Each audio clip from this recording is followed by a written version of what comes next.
thứ thuộc từ khẩu ra cho quay ra thuộc thuộc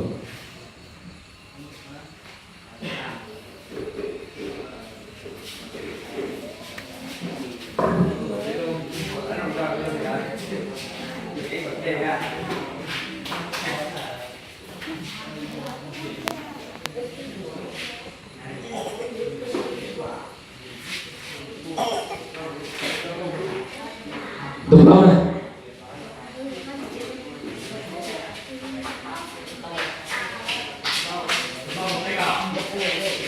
Vậy Yo sé nadie que si te opa.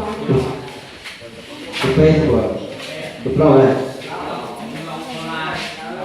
Và này á là cái sao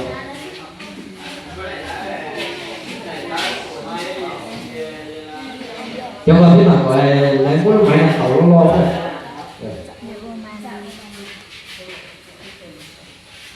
Tôi chỉ lấy thử đây đấy.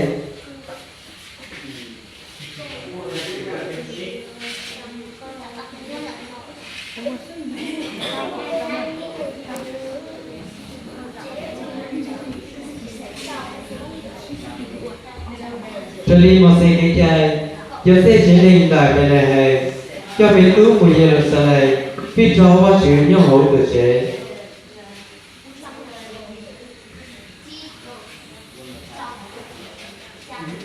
Ở đường đó hữu thờ đạo, mua từ giờ lò bên hữu xì đạo, chạy tơ chạy sang lên đồ, dù lò chạy đường hải này dê đen. Quá chữ kia báo ở đây, giờ yếu chỉ tuột. Quá chữ kia báo ở đây, giờ yếu chỉ tuột ở đây bỏ nữ. Quá chữ kia thì yếu chỉ biết tú hậu được chế.